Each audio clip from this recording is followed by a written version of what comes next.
काफ़का x यानी काफ़का जैसा। इस शब्द का इस्तेमाल दुनिया भर में नौकरशाही के बेतुकेपन के बारे में बताने के लिए किया जाता है। यह शब्द जर्मन भाषी लेखक फ्रांस काफ़का से प्रेरित है। उन्हें गुजरे 100 साल हो चुके हैं।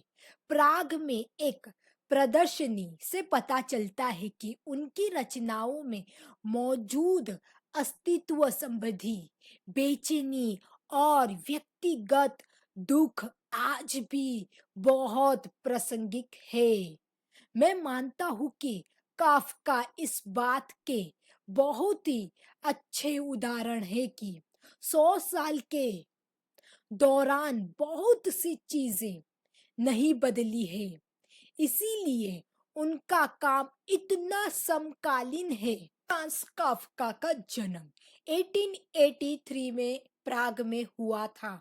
उनके माता-पिता जर्मन भाषी यहूदी थे। वह एक बहुत ही अच्छे स्टूडेंट थे, लेकिन उन्हें अपने ऊपर हमेशा संदेह रहता था। उन्होंने स्कूल के बाद बेहद साधारण पेशा चुना और एक बीमा कंपनी के लिए काम करने लगे। वह दिन भर बहुत सारी फाइलों पर काम करते और रात में अपने लिए लिखते। उन्होंने कहानियां, उपन्यास के हिस्से, किस्से और बहुत सारे पत्र और डायरिया लिखी।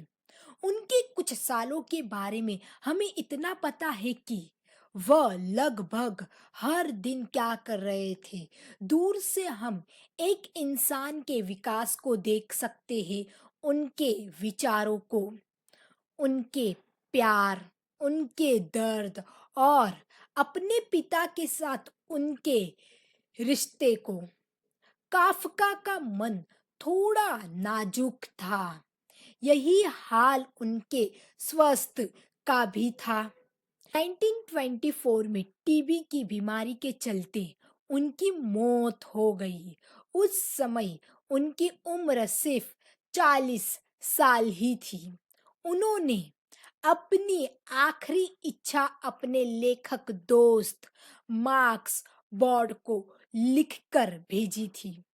उन्होंने लिखा था कि बॉर्ड उनकी सभी अप्रकाशित रचनाओं को जला दे, लेकिन ब्रॉड ने ऐसा नहीं किया।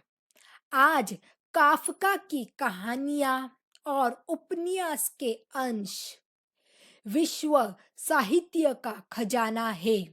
वह दुनिया भर में सबसे ज्यादा पढ़े जाने वाले जर्मन भाषा के लेखकों में से एक लेखक है। उन्हें यह अच्छा ही नहीं लगा होगा। उन्होंने शायद कहा होगा, दोस्तों, यह एक बहुत बड़ी गलतफहमी है। वास्तव में वह अपने आप को एक सफल लेखक मानते ही नहीं थे। उन्होंने 3 बार उपन्यास लिखने की कोशिश की थी, लेकिन उनमें से एक भी उपन्यास को खत्म नहीं कर पाए। पूरी ही ना हो पाई या फिर अधूरी ही रह गई। लेकिन आज दुनिया भर में लाखों पाठक उनकी रहस्य भरी कहानियों के दीवाने हैं। यह कहानियां इंसानी कीड़ों और उन अपराधियों के बारे में है जिनका अपराध साबित नहीं हो सका। कई मामलों में उन्हें ऐसे व्यक्ति की तरह देखा जाता है कि जिसने बता दिया था कि भविष्य में क्या होगा। कुछ लोग काफ्का को ऐसे लेखक के रूप में पढ़ते हैं जिसने 20 सेंचुरी में अधिनायकवादी शासनों की भविष्यवाणी की थी, इंसानों के इस्तेमाल के बारे में, जिसे अब हम सोशल मीडिया और इंटरनेट पर देख सकते हैं। प्रदर्शनी में इन खतरों पर भी बात की गई है। वहाँ ऐसी चीजें लगाई गई है जो नफरत भरे भाषण और झूठी जानकारी की निंदा करती है। कुछ लाउड स्पीकर भी लगाए गए हैं, जिनमें से कुछ पड़े जाने का शोर सुनाई देता है। उन अंशों को बिना सद्भव के लिए गया है, जिससे वह अर्थहीन हो जाते हैं। काफ्का ने काफी पहले यह खतरा भी देख लिया था कि हम बेहिसाब सूचनाओं से घिरे हुए हैं, लेकिन इन सूचनाओं का पूर्ण रूप में कोई अर्थ नहीं होता है। अगर आप चाहे तो सुबह से शाम तक इंटरनेट पर रिसर्च कर सकते हो, लेकिन जरूरी नहीं है कि उन सवालों का जवाब उस तरीके से दिया गया हो। लेकिन जरूरी सवालों का जवाब उस तरीके से नहीं दिया जाता है।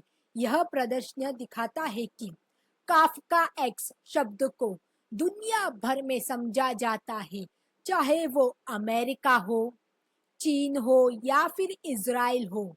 उदाहरण के लिए लियो जिया की कलाओं में चीन के कई सरकार विरोधियों के लिए कम्युनिस्ट शासन के दौरान उनकी रोजमर्रा की जिंदगी की वास्तविकता काफका के लेखन के सामाजिक राजनीतिक तत्वों के काफी करीब थी।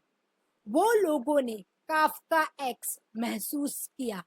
काफका परेशान और बेचैन कराने वाला, लेकिन कुछ लोगों के लिए राहत देने वाला। उन्होंने मानव अस्तित्व के भार के बारे में बहुत ही अच्छे से लिखा है। एक ऐसी दुनिया में जो लगातार जटिल होती जा रही है। तो दोस्तों, उम्मीद है कि आपको ये वीडियो अच्छी लगी होगी और ये छोटी सी इंफॉर्मेशन काफका की आपको अच्छी लगी होगी। Share and subscribe.